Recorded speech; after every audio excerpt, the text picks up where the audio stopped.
Nós estamos iniciando então mais um estudo do Gênesis à luz do Evangelho, à luz da doutrina espírita.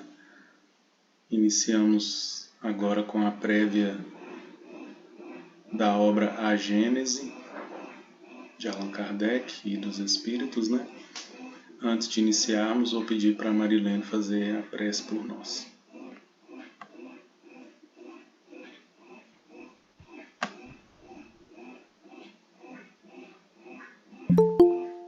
Agradeço ao nosso Mestre amado, com muita alegria nos nossos corações, por essa oportunidade de aprendizagem.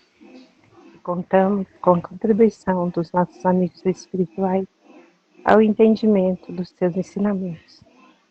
E pouco a pouco possamos conscientizar que é um caminho a seguir. Pedimos toda a proteção espiritual para nosso estudo e que possa nos iluminar ao entendimento junto aos nossos amigos, dando muita luz e muita sabedoria para o Tiago, que possa nos conduzir ao entendimento melhor. Que assim seja. Assim seja. Obrigado. Boa noite, Rafa, tudo bem?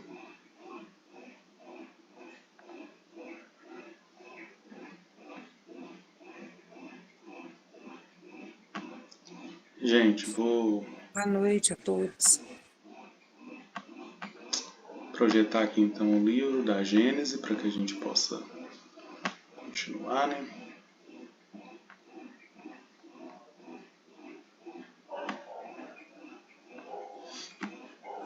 Semana passada então nós paramos nesse parágrafo aqui, vou continuar a leitura dele, tá bom?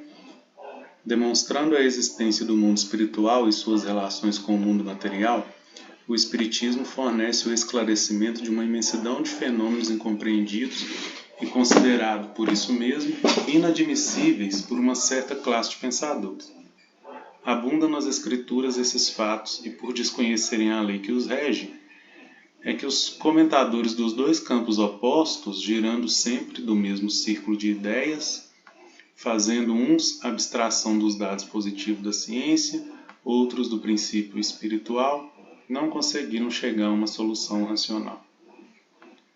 Nós lemos esse parágrafo no último estudo. Ele demonstra para nós, né?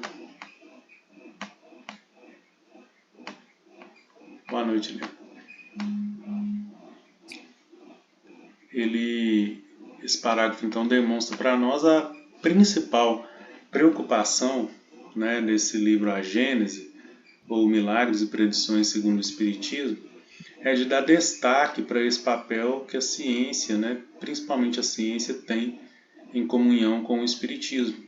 Então aqui deixa bem claro para nós, né, que essa maneira de demonstrar o mundo espiritual, como é dito aqui nesse início, abre para nós um véu, abre para nós um campo imenso de exploração, né, em que outras religiões, outras filosofias, elas não vão ter, exatamente porque no Espiritismo a gente consegue comprovar a ciência com a religião e a gente consegue comprovar a religião com a ciência, né?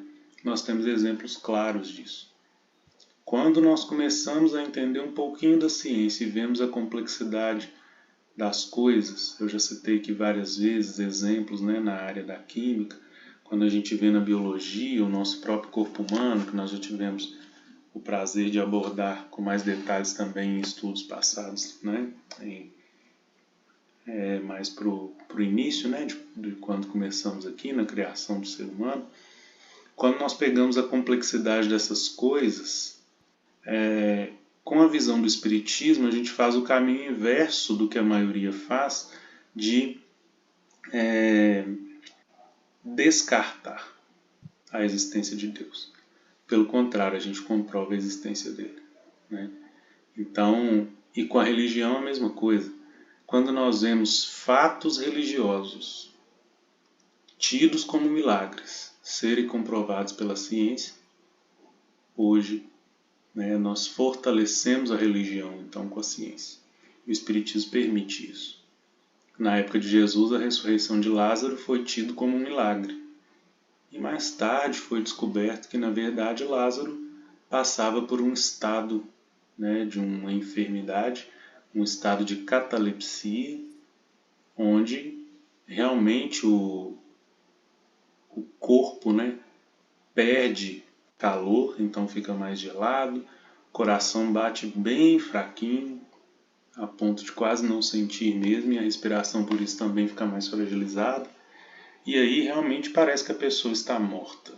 E se ela não for socorrida a tempo, de fato ela morre. Né? E Jesus, conhecedor então desse estado, ele mesmo que fala que não veio para destruir a lei, ele não poderia trazer de volta ao mundo dos vivos aquele que tivesse morto por um processo, né, que não a reencarnação. Então, na verdade, ele opera ali sobre uma enfermidade, assim como ele curou cegos, leprosos, ali ele curou um cataléptico. Né? Então, quando nós vemos isso, as escrituras começam a fazer mais sentido. E quando nós vemos a ciência, entendemos um pouco mais a complexidade da ciência, nós percebemos que ela não pode ser fruto do acaso, como a maioria das doutrinas que desconsideram Deus acham. Né? Então a Gênese, né, essa obra, ela vem exatamente para casar esses dois elos, religião e ciência, através da linguagem filosófica de Allan Kardec. Né? E aí ele continua que essa solução, né, qual solução? Essa solução de conseguir caminhar com essas duas pernas, né, se encontra na ação recíproca, quer dizer, na ação ao mesmo tempo do espírito e da matéria. É exato que ela tira a maioria de tais fatos o caráter de sobrenatural. Então os fenômenos mediúnicos, né, em geral, eles sempre foram tidos como, aí é só um exemplo, né, sempre foram tidos antes do espiritismo como coisas sobrenaturais, fantasmas, né, céu, inferno. Não, o espiritismo vem também para levantar esse véu. Não tem nada de sobrenatural. É tudo uma natureza ainda, né, uma parte da natureza desconhecida por nós. E que por isso, né, por ser desconhecida, nós não considerávamos naturais, como algumas religiões ainda hoje não consideram. Quem quiser falar, pode ficar à vontade, gente. Eu não estou vendo aí. Eu estou vendo. Tiago, Oi. igual você citou o exemplo do Lázaro ali, na época em que aconteceu essa transformação, ou seja, esse fato, foi permitido acreditar que ele tinha morrido? Você acha, ou tem alguma explicação, que foi pela necessidade do povo da época a ser entendido como ressurreição? Ou hoje que a gente tem esse entendimento que foi uma doença? Na época eu tenho para mim que foi entendido sim como uma ressurreição, né? Ainda hoje isso é tratado como um milagre, né? Por algumas crenças. O Espiritismo, se eu não me engano, na Gênesis até aborda esse fato. Mas a sua pergunta ela é interessante porque lá no Evangelho, quando fala da ressurreição de Lázaro, pouco antes, né, quando Jesus ele está em outra localidade, né, que não aonde a de Lázaro falecido. Boa noite, Dani. Jesus ele está em outro local.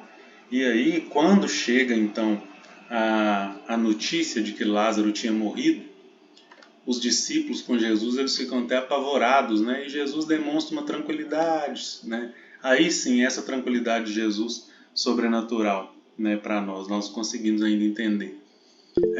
Mas Jesus ele mostra uma tranquilidade e eles caminham então, se eu não me engano, aí a gente precisa voltar lá na escritura para ver. Se eu não me engano, eles ainda esperam o amanhecer para não caminhar à noite. E Jesus, ele deixa... Boa noite, Ana Paula. Jesus, ele deixa claro, né?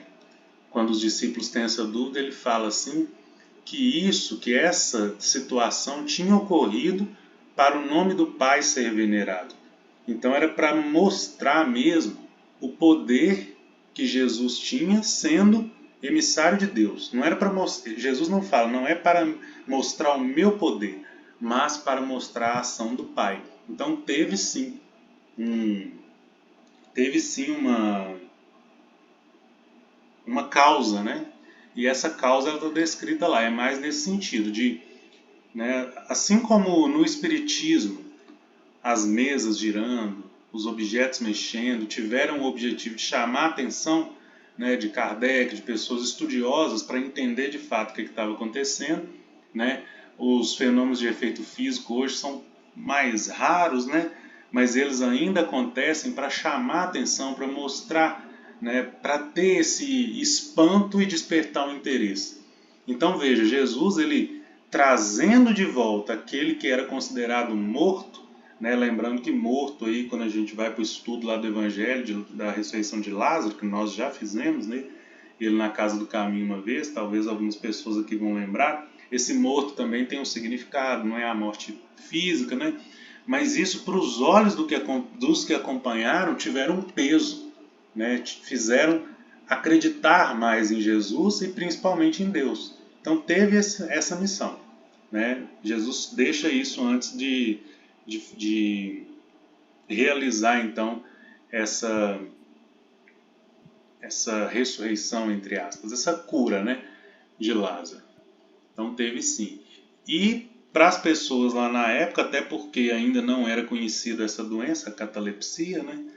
Para as pessoas lá, certamente pareceu sim uma ressurreição. Foi entendido na época como ressurreição. Hoje, ainda em algumas vertentes, as pessoas consideram como milagre, mas não só no Espiritismo, mas outras vertentes também de estudo do Evangelho já entendem que isso foi um estado, né, de uma doença mesmo. Né, uma doença que foi curada assim como Jesus curou outras. Curar doenças, Jesus podia fazer? Ele estava obstruindo a lei ao fazer isso? Não. Né? Por quê? Jesus, como criador do nosso planeta Terra, criador de nós mesmos, ele conhece os pormenores do nosso organismo. Então ele é o médico dos médicos. Ele conseguiria fazer, né? Ele conseguia fazer essas curas, esses milagres, exatamente porque ele dominava não só a matéria palpável, que a gente consegue tocar, mas corpo espiritual, como André Luiz traz para nós na Evolução em Dois Mundos, perispírito e até espírito. Jesus conhece a fundo essas estruturas, então ele poderia realizar. Ele poderia transformar água em vinho? Claro! Né? Ele transformou uma massa de fluido cósmico no nosso planeta, então ele consegue manipular qualquer coisa, isso sem dúvida. Agora, trazer alguém de volta à vida, né, a encarnação, a habitar um corpo por um processo que não seja reencarnação, nem Jesus. Porque ele mesmo deixa claro que ele não veio destruir a lei, mas fazer cumpri-la. Então a reencarnação é uma lei natural. Por isso Lázaro não poderia estar morto e voltar no mesmo corpo, nas mesmas condições. Né? Jesus não fez isso. Embora algumas pessoas entendam que isso possa ter acontecido, o próprio Cristo diz que não. Que ele não veio destruir a lei, mas fazer cumpri-la. Então ele curar de uma doença, sim, é aceitável.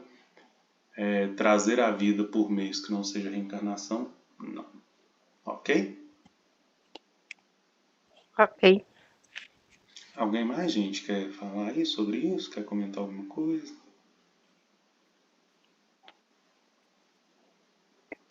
E o texto aqui fala disso, né, que o espiritismo, a ação espírito e matéria, ela é feita, né, para tirar esse caráter de sobrenatural. É o que esse livro vai tratar. Porém, que é o que vale mais admiti-los como resultado das leis da natureza ou rejeitá-los completamente? Né? Essa união entre espírito e matéria. Sua rejeição absoluta arrasta a da própria base do edifício. Quer dizer, tirar a ação do espírito e da matéria não tem como rejeitar ela em partes. Né? Por quê? Porque nós somos espírito e matéria. Então, rejeitar isso é rejeitar nós mesmos. É por isso que Kardec fala que arrasta, né, a base de tudo. Não tem como eu rejeitar só aquilo que me convém numa lei. Né? Na ciência também é assim. Não é porque eu não gosto de geometria que eu vou ignorar ela e considerar o resto da matemática, da aritmética. Não, tudo está interligado. Então ele continua que ao passo que a admissão de tal título, né, suprimindo-se apenas os acessórios, deixa intacta a base. Quer dizer, quando a gente tem uma consciência de que algo é sobrenatural, só porque que a limitação é nossa, né? A limitação é nossa por considerar algo sobrenatural. Nós precisamos ainda evoluir e aprender para aquilo ser natural para nós. Então, se a gente tiver essa consciência, aí é a base, né? Aí a gente pode trabalhar tranquilamente com essa questão espírito e matéria. A gente pode, né? E isso faz até a gente aceitar outras religiões. Parar de brigar com quem não acredita em reencarnação, com quem não acredita em comunicação dos espíritos, né? Por quê? Para aquela pessoa é sobrenatural, para nós não é, mas para aquela pessoa é. Então entender isso também traz essa uniformidade aí de tratamento também. Esta, né, tal a razão porque o Espiritismo conduz tantas pessoas à crença em verdades que elas antes consideravam meras utopias. Né? O Espiritismo, então, ele, por causa dessa base, né, essa filosofia que é o Espiritismo, e essa aliança entre a ciência e a religião, o Espiritismo consegue trazer, né, pessoas a crer nessas verdades. Eu sou um exemplo disso. Uma das coisas que me fez interessar pelo Espiritismo foi esclarecer coisas, dúvidas, né? Comentamos até isso numa palestra lá no domingo, né? Onde eu falava o que é o Espiritismo, né? Era o item do Evangelho segundo o Espiritismo. E o Espiritismo, nós chegamos à conclusão lá que é esclarecimento para cada um de nós. Ele entrou na vida de uma forma, né? A Dona Silva deu o exemplo dela lá, eu dei o meu, várias pessoas falaram, e o Espiritismo então é o quê? É tirar esse véu, é tirar de nós a dúvida, é mostrar para nós que as coisas são naturais. E aí fica mais fácil a gente aceitar. Então traz essa crença, né? As verdades. Quando nós trazemos isso, gente, e nós estamos observando no nosso estudo do Gênesis, né? Exatamente essas coisas. Olha como que o Gênesis bíblico ele tem muito mais sentido quando a gente faz também essa aliança entre espírito e matéria. O que nós fizemos aqui desde o início foi isso: espírito, matéria, ciência e religião. Filosofar em cima disso. Aí o Gênesis deixa de ser historinha e vira uma coisa maravilhosa, né? Vira o quê? A base. É o primeiro, né? Então essa base sólida, a gente desbrava toda a escritura sagrada, né? Não foram poucas as vezes que nós saímos de Gênesis para falar de Evangelho, para falar de Paulo, para falar de Emmanuel, para falar de, né, vários outros. É a base de tudo. E na verdade, né, no fim é tudo uma lei natural. Nós vamos então eu vou marcar este parágrafo aqui que nós vamos continuar porque deu o nosso tempinho. Deu uma... Opa. Cadê, gente? Cadê?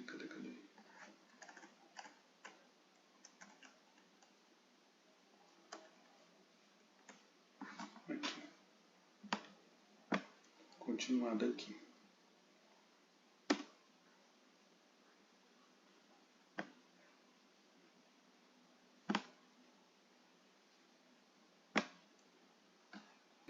Pronto. Já vou colocar no nosso grupo para eu não perder.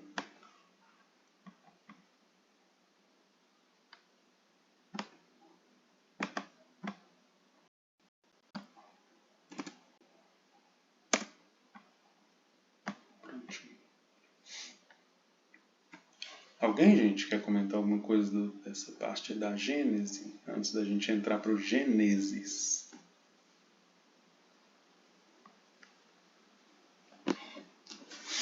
Bom,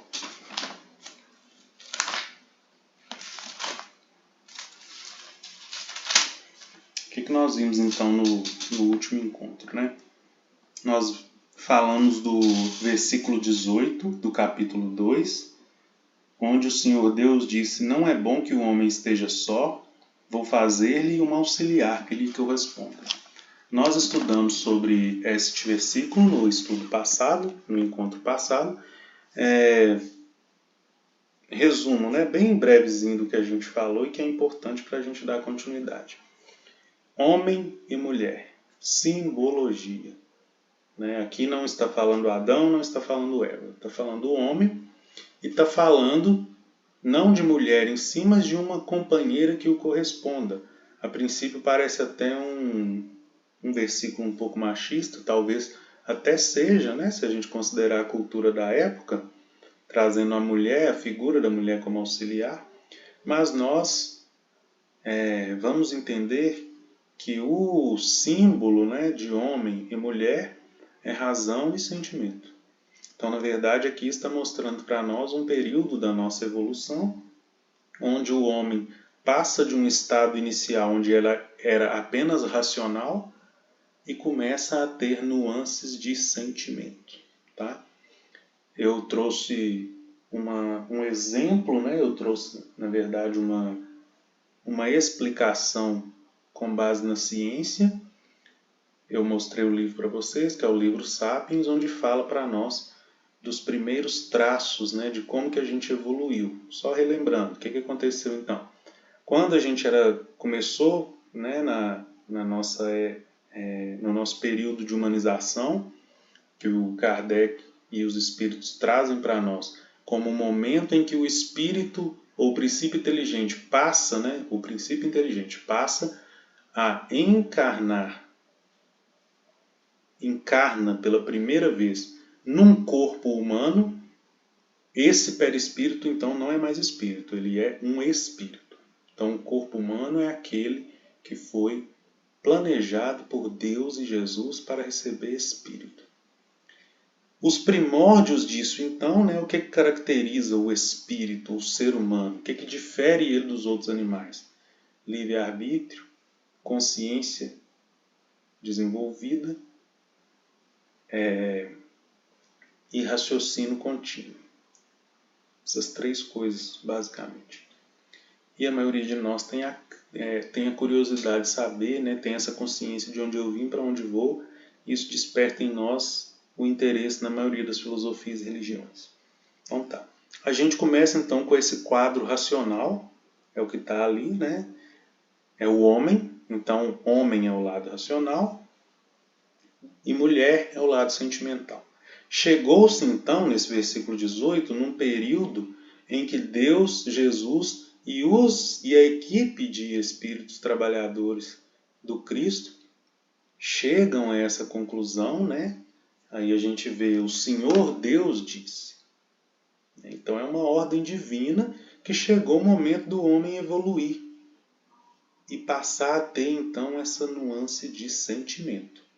A companheira da razão, né, é a parte então sentimental. Essas duas coisas precisam caminhar juntas para que o ser humano consiga viver em sociedade. No livro Sapiens, então, eu trouxe uma teoria que é bem aceita de quando a gente começa a ter essas primeiras, então, do que acontece, né, para a gente começar com essa vivência em sociedade. Bem resumidamente, a gente tinha, então, um cérebro pequeno, músculos muito fortes, corpãozil, né, tanto masculino quanto feminino. Por quê? No início da era humana, né, a gente precisava lutar por território, brigar com animais. Então nós éramos seres fortes. A gente era quase bicho. Mas começamos a pensar, né? Começamos a raciocinar. Quando o nosso organismo entende então essa necessidade de raciocínio, a energia do nosso metabolismo, que era direcionada para músculos e ossos, ela começa a ser direcionada para que o nosso cérebro aumentasse de tamanho. Junto com esse aumento de tamanho do cérebro, aumenta também nosso crânio e a nossa cabeça. E aí, observando o corpo feminino, né? A mulher, então, que antes dava à luz a seres com a cabeça pequena, agora passa a dar à luz a seres com a cabeça maior e ainda por cima com o corpo mais frágil.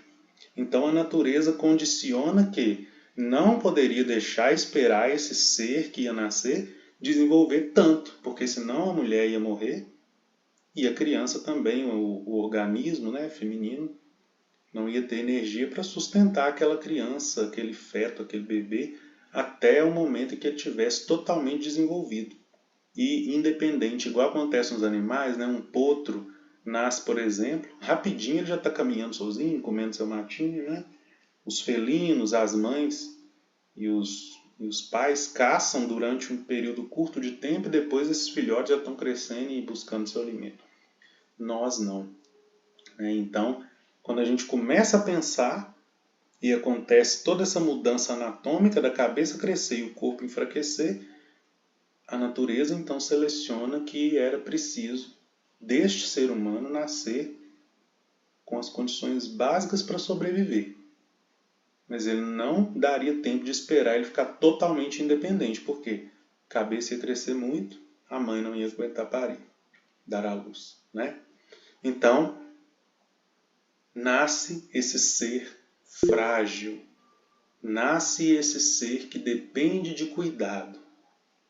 E com isso, nasce então as primeiras interações de sentimento da mãe ter que proteger o filho, né? Os pais agora não eram mais aqueles seres com músculos, fortes, ossos, resistentes, não. Também já estavam pensando. E isso cria então uma necessidade coletiva do seguinte, olha, eu sozinho não consigo caçar um mamute, eu sozinho não consigo caçar um animal enorme. Mas se a gente juntar, se a gente fizer uma armadilha, a gente pode caçar ele sozinho, chegar aqui e divide a carne para alimentar todos nós. E as mamães ficam então, uma mãe só, né? Porque aí tinha que cuidar da criancinha pequena também, por causa do ataque de predadores. Uma mãe só não ia conseguir cuidar do seu filhinho. Mas se várias mamães da tribo ali ficassem juntas para cuidar de todos os filhinhos, elas juntas poderiam aguentar uma ameaça, uma invasão. Então cria-se o quê? Senso de vida em sociedade. Cuidado, carinho.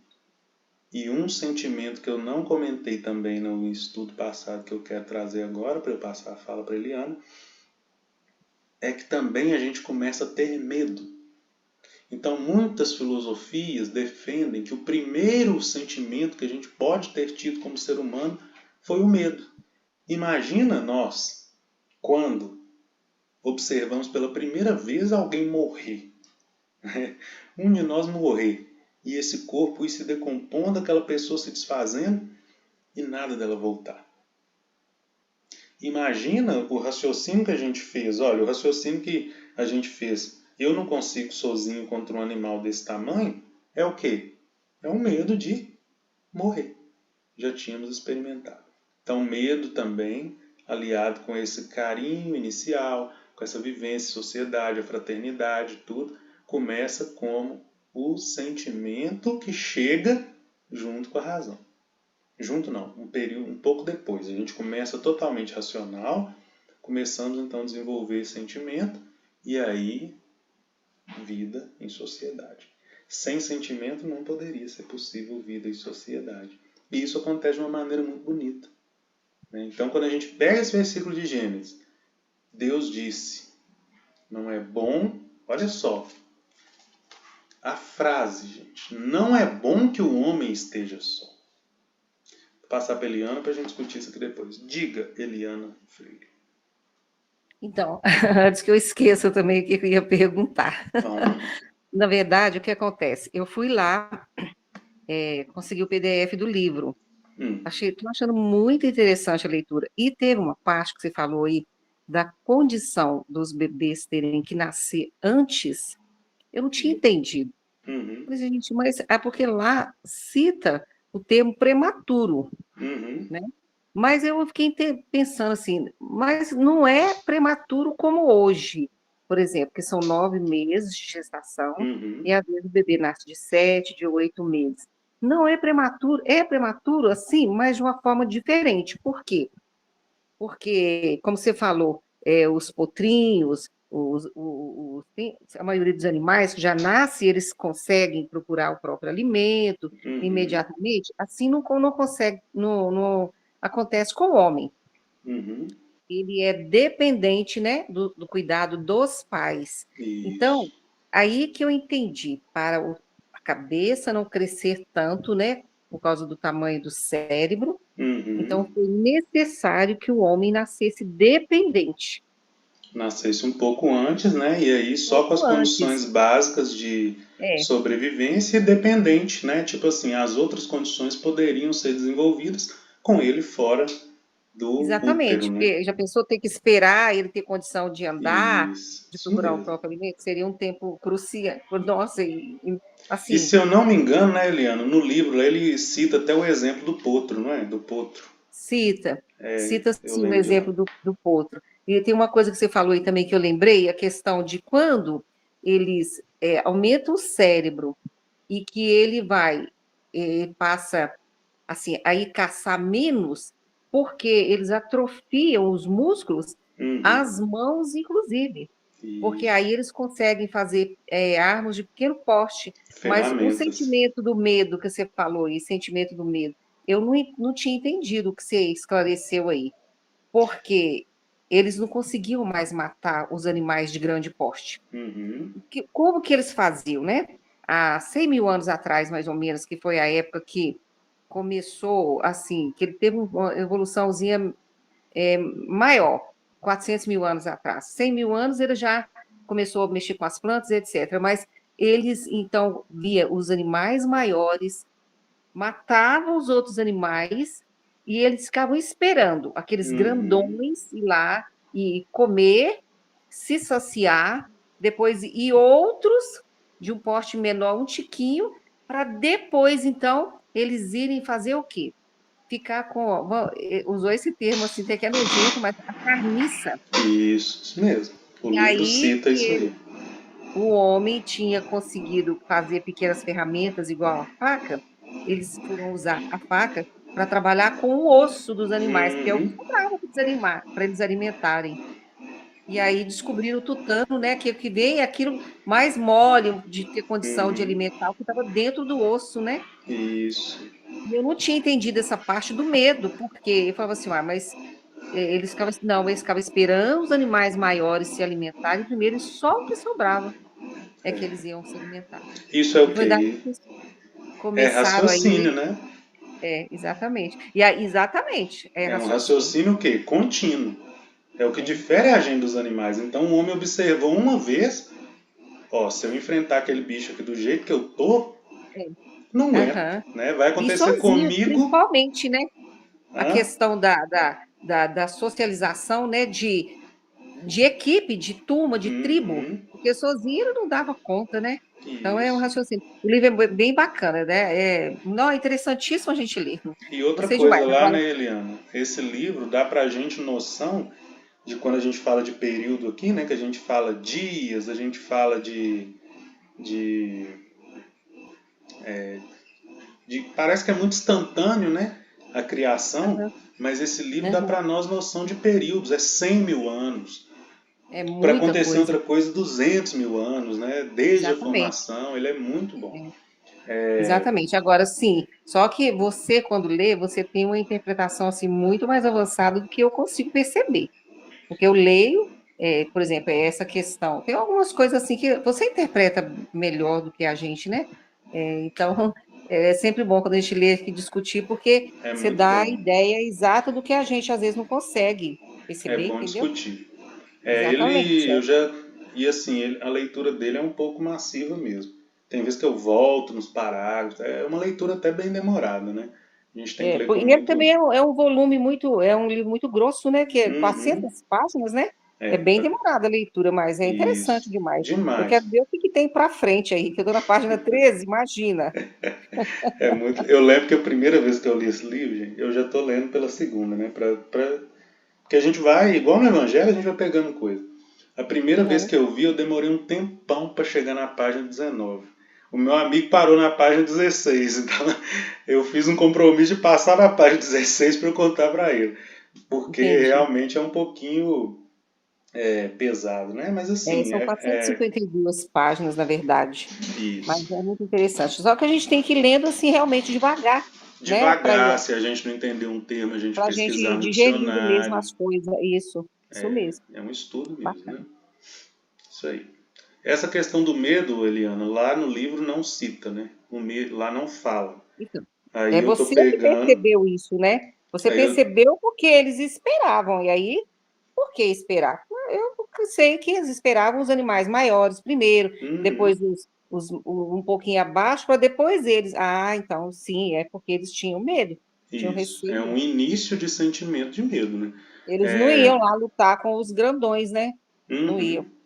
E tem outras, né? A questão do medo aí é porque tem outras vertentes filosóficas que defendem que o medo foi um dos primeiros sentimentos, exatamente porque a gente, com esse raciocínio contínuo, a gente percebia o que acontecia de ruim com o outro e por isso a gente não fazia. Por quê? Por medo.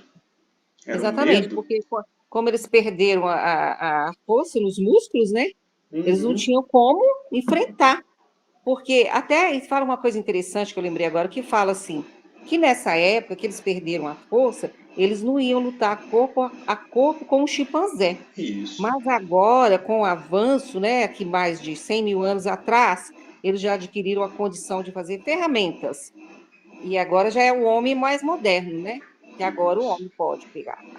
Fez uma arma que vai atirar e vai atingir o chimpanzé, Isso mesmo. não é? Então tem estou nessa parte aí que falou isso da evolução, né? E Uhum, como que descobriam que o homem o sapiens, o Homo sapiens era o antigo, porque o mais moderno é através das ferramentas, dos utensílios que eles conseguiram criar, e daí que como é que falam? A pessoa que procura esses fósseis, né? Para descobrir a idade os deles, né? arqueólogos. Arqueólogo, isso mesmo, a palavra eu tinha perdido. Os arqueólogos conseguem descobrir a idade pelos utensílios, pelas armas, né, que eles Uhum. conseguiram fabricar para uso próprio. O Sapiens foi a espécie, né, que perdurou aí durante muito tempo, foi a espécie que sobressaiu em relação às outras. Aham, Ela isso durou mesmo. assim, hoje ela durou até ainda, né? Podemos dizer até que ainda é aceita. Mas hoje traz um conceito de sapiens sapiens. É o homem que sabe o que sabe. Então é um raciocínio, o homo sapiens é o homem que sabe o significado. Isso mesmo, E agora os isso mesmo. sapiens sapiens, que consideram, né, o estado que nós estamos, é o que sabe, é o homem que sabe o que sabe. Então é a gente ter uma consciência e um entendimento mais profundo das coisas. Gente, é interessante porque quando esse conceito começa a surgir, né, no início aí do século XX, tem a ver com o advento do Espiritismo. E olha só, a gente está falando da gênese de Allan Kardec, ciência, religião, um véu se abrindo. A gente vê que está tudo interligado. Nada, né? Nada é por acaso. Gente, eu queria então discutir. Obrigado, Eliana, pela contribuição. Queria discutir uma palavrinha que passou batido aqui, ó. Não é bom que o homem esteja só. Olha só, quando a gente vê os dias da criação, tudo que Deus criou foi o quê? Bom. Tudo que Deus criou foi bom. Então, quando fala assim que não é bom que o homem esteja só, vou fazer-lhe uma auxiliar que lhe corresponde, e aí essa auxiliar nós entendemos que é o sentimento auxiliando a razão, nós vemos que só a razão não é bom. Se não é bom é porque não está de acordo com a lei de Deus. Ou seja, não adianta nada, né? Lá no Evangelho segundo o Espiritismo é abordado isso. Missão do homem inteligente na Terra. Não é só o racional, não é só produzir coisas e fazer o mal para os outros. Não. Tem que ter o quê? Sentimento envolvido. Então não é bom que o homem esteja só. Mas, quando fala não é bom, é porque já dá a entender que em algum momento vai ter essa condição. Mesmo não sendo boa, por escolha nossa, muitas vezes a gente age só pelo raciocínio e não pensa nas consequências. A gente age só pelo materialismo e esquece da parte espiritual. E isso não está de acordo com a lei de Deus. Estamos plantando o quê? Um resgate futuro para aí sim fazer uma coisa boa. Né? Então Deus vai fazer uma auxiliar que corresponda. Olha só que interessante. Deus vai fazer uma auxiliar que corresponda.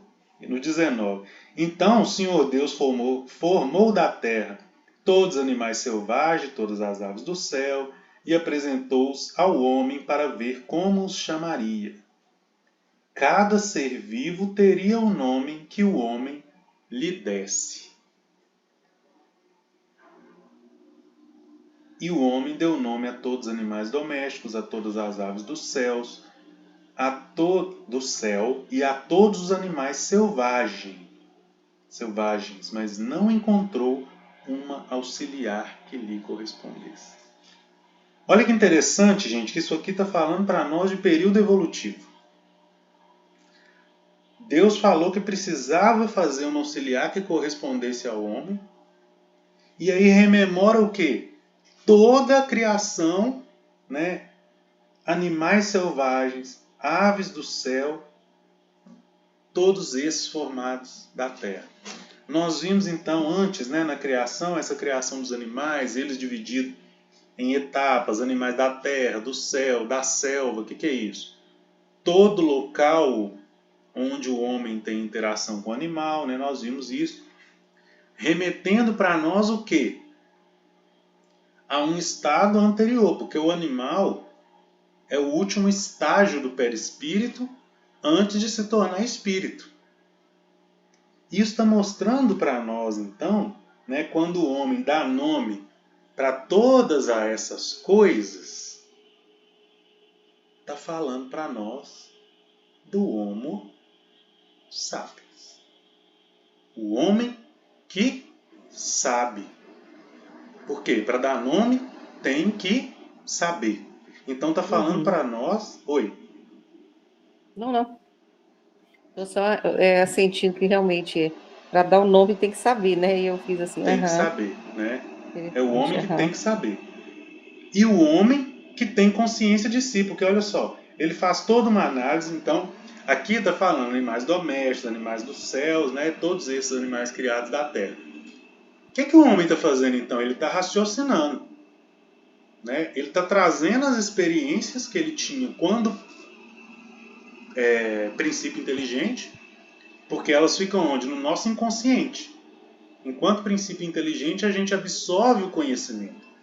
Né?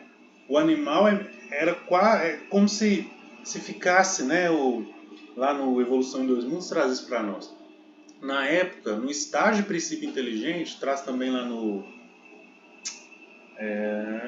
Consolador, né, fala para nós disso, era como se ficasse impregnado a experiência. E isso depois vem, aí não tem, né, gente, um mecanismo claro de como que isso acontece. A gente não consegue entender ainda, mas é como se, né, por isso que a gente fala, é como se ficasse impregnado e depois ficasse reservado no nosso inconsciente. Tanto que a gente ainda tem ações de quando éramos animais.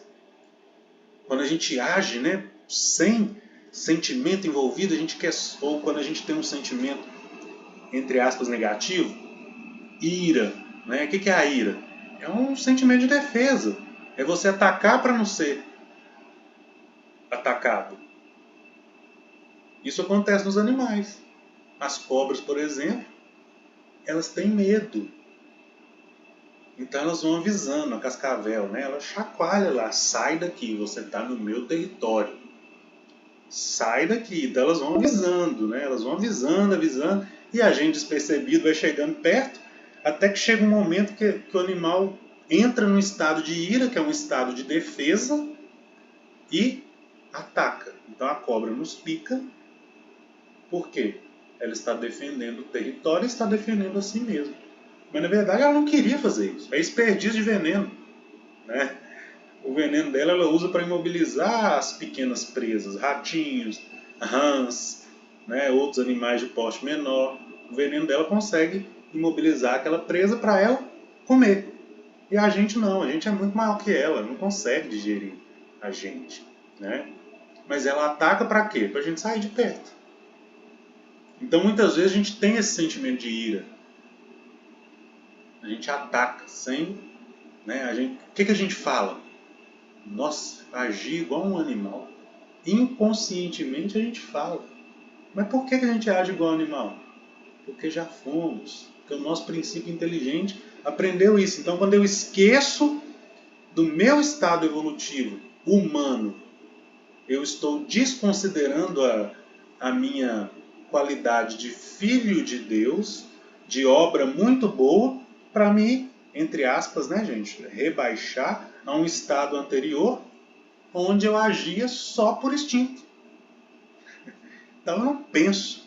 Agora, por que o homem então vasculha nisso tudo, nessas reminiscências do passado, dá nome para isso tudo e não acha um auxiliar que lhe corresponda? É o homem fazendo um raciocínio de si mesmo e pensando, olha, se eu continuar só com o racional, só com o instinto, se o sentimento não começar a fazer parte de mim, não tem como eu evoluir. Então o que eu procuro não está nas reminiscências, nas coisas que eu já aprendi. Eu preciso de algo novo. Esse algo novo é o quê? O sentimento. Porque veja, se não tivesse, vamos lembrar desse contexto aí que a gente abordou, né? Se não tivesse o sentimento de fraternidade, o homem ia caçar sozinho, ia morrer. Ia um por vez e ia morrer. Não ia o quê? Evoluir. É por isso que o homem vem, então, para essas reminiscências do instinto, para ver tudo que ele já tinha passado, raciocinar, pensar e falar, não tem jeito, preciso ser diferente. A mãe, olha, não tem como eu dar a luz para essa criança e deixar ela aqui igual a égua deixa o potro. Porque essa criança precisa de cuidado. Se eu deixar ela aqui, ela vai ser uma presa fácil. Então eu preciso o quê? Cuidar. Cuidar é sentimento e a gente lembra rapidinho da missão do homem no jardim do Éden. Versículo 15. Cultivar e guardar. Então não é o cultivo, quando a gente falou de cultivo era o quê? Principalmente o cultivo de experiências positivas, dentre elas o sentimento. Então, parece que está destacado, né, quando Deus fala assim, vou fazer um auxiliar que lhe corresponda, e volta para a criação dos animais, parece que está destacado, mas na verdade está junto. É o homem que sabe, lembrando de tudo que já sabia e vendo, eu preciso aprender mais. E a gente só evolui. Eu estava vendo, gente, vou rapidinho, tá, Dani? Vou te passar a palavra. Naquela série do Chico Xavier que eu falei com vocês, a doutora Marlene Nobre dá um depoimento lá e ela fala do livro A Face Oculta da Medicina. É um livro onde fala da questão de materialização, né? Essa questão de ciência médica com religião, eles abordam isso bem legal.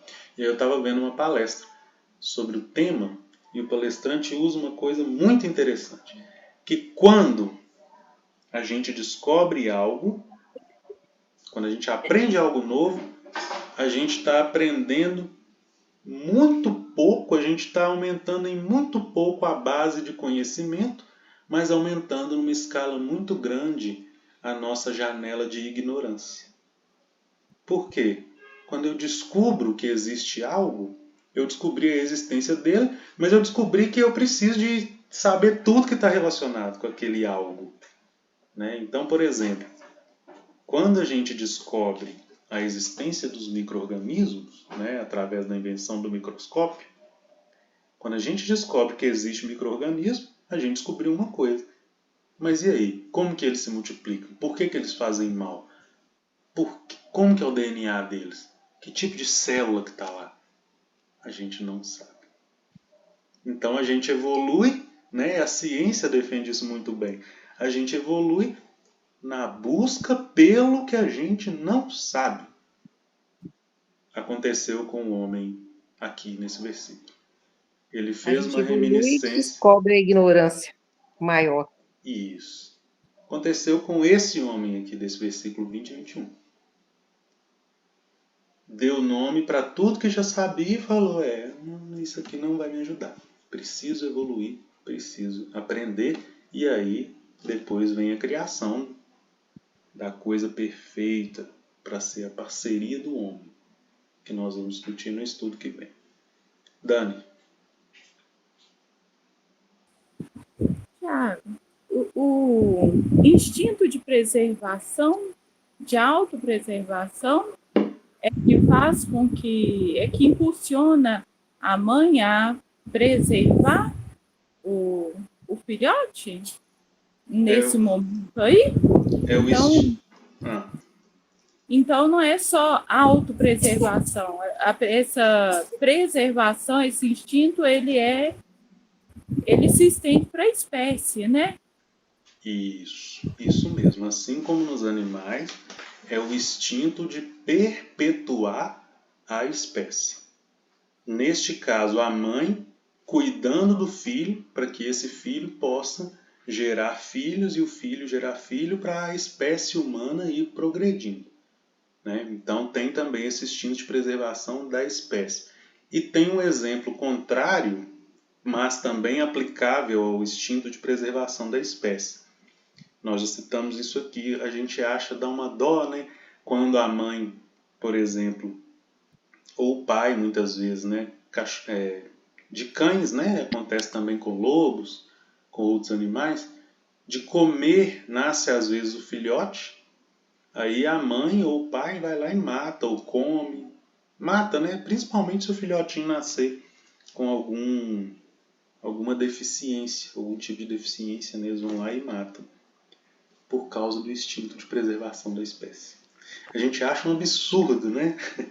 A gente muito descrente, a gente fala, meu Deus, mas que cachorrinha, né? Que cachorro ruim que matou os filhotes, mas isso é instinto. No inconsciente desses animais, eles agem por instinto e falam assim, olha, esta cria aqui é muito frágil, então se a gente deixar ela viver, crescer, chegar numa etapa onde ela pode procriar e ela começar a gerar filhos frágeis igual ela, vai chegar um momento que a nossa espécie, a nossa população vai ter muitos filhos frágeis e aí a gente corre risco de não perpetuar. Então o que faz? Já elimina no início para não ter chance de gerar muitos filhos deficientes, né? Aí tô falando dos animais, né, gente? Esses filhos deficientes e aí ter uma espécie frágil no futuro. Por exemplo, nasce um cachorrinho com uma deficiência genética lá, 3 pernas. Não sei, estou dando exemplo, tá? A mãe ou o pai inconscientemente sabe que aquela é uma espécie frágil, que com 3 pernas ela não vai conseguir correr, não vai conseguir caçar igual os outros. Não pôr um lobo, né? Lobo, para essa coisa da caça. E aí mata. Porque se for uma coisa genética, nascer com 3 pernas, ele pode continuar procriando e gerando mais filhotes com 3 pernas, que depois vão procriar com outros que vão gerar mais e mais e mais e aumentar uma população frágil. Isso pode fadar a existência da espécie. Né? Com o ser humano, como que acontece quando nasce um filho que tem algum tipo de dificuldade ou de deficiência genética, alguma coisa nesse sentido? A gente mata. Hoje em dia não, né? Na época de Roma lá tinha um lugar que jogava fora mesmo os meninos. Mas hoje em dia não. Sabe por quê? Não entre aspas, né, Tiago? Na maioria dos casos, né? O aborto, às vezes, acontece de se ganhar, né? Poder eliminar a gravidez por causa de uma deficiência. Isso. Tem esses casos, mas assim, já causa estranheza na gente, não causa? A gente até cria, né? Sim. Vertentes que defendem, né? No espiritismo é muito claro para nós a questão do aborto, né? Que é um caso complexo também, que precisa ser estudado. Estudado não, mas comentado, né, com mais tempo e cautela. Mas hoje em dia, gente, isso pelo menos causa assombro e na maioria das vezes não acontece. A gente não elimina, né, esse ser que nasce fragilizado. Sabe por quê? Porque hoje nós temos sentimento. Essa auxiliar que corresponde à razão. O animal, o instinto, né, o animal não raciocina, mas o instinto está direcionado só para a preservação da espécie. Então é 8 ou 80. Ou nasce saudável e vai gerar filhote saudável, e se nascer não saudável, nós vamos eliminar para não correr risco, porque a gente precisa progredir enquanto espécie, né? Então, o homem, né, muito provavelmente, aí é uma opinião pessoal, muito provavelmente no início dessa vivência, viu lá que nasceu um filho diferente, não era de se assombrar que o homem agisse também igual ao animal e eliminasse. Por quê? A gente ainda tinha muito resquício animal, até hoje nós temos, né? Até hoje a gente não consegue, nós vemos exemplos em que isso ainda ocorre, né?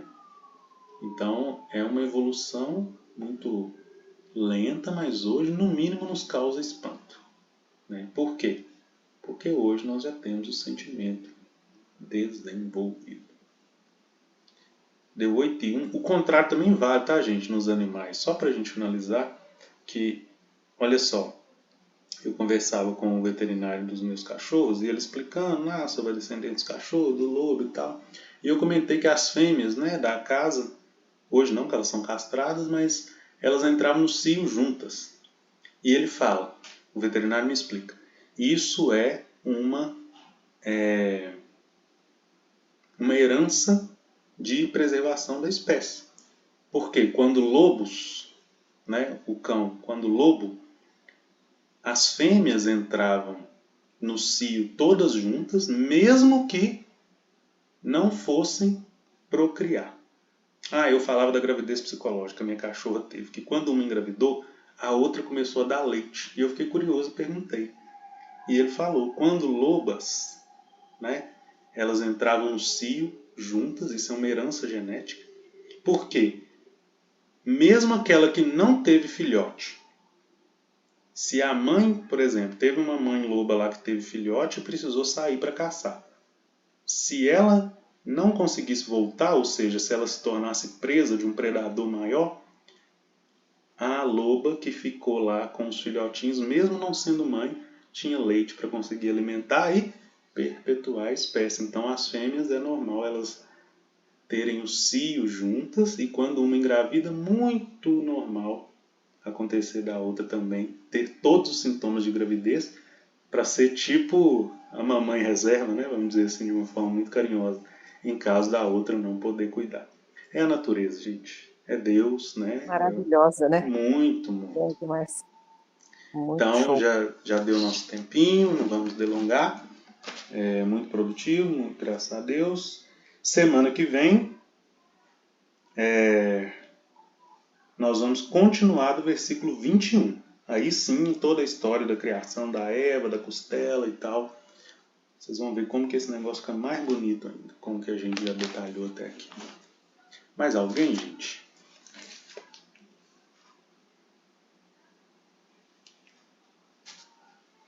O estudo foi gravado. Eu tô devendo colocar lá no YouTube uns 3 ou 4, tá? Mas eu vou fazer isso.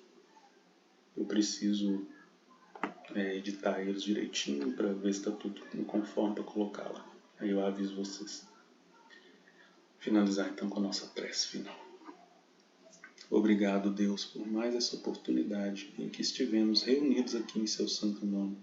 Obrigado por esse banquete de luz que foi oferecido. Que nós possamos, Senhor, entendendo melhor a nossa essência, entendendo melhor as nossas necessidades, as nossas dificuldades, mas também as nossas qualidades, nós possamos evoluir, aprender e sermos pessoas melhores, levando para a sociedade aquilo que nós estamos aprendendo nesse estudo maravilhoso. Agradecemos pelo amparo espiritual. Que a sua luz, a sua paz alcance cada um de nós. Que assim seja.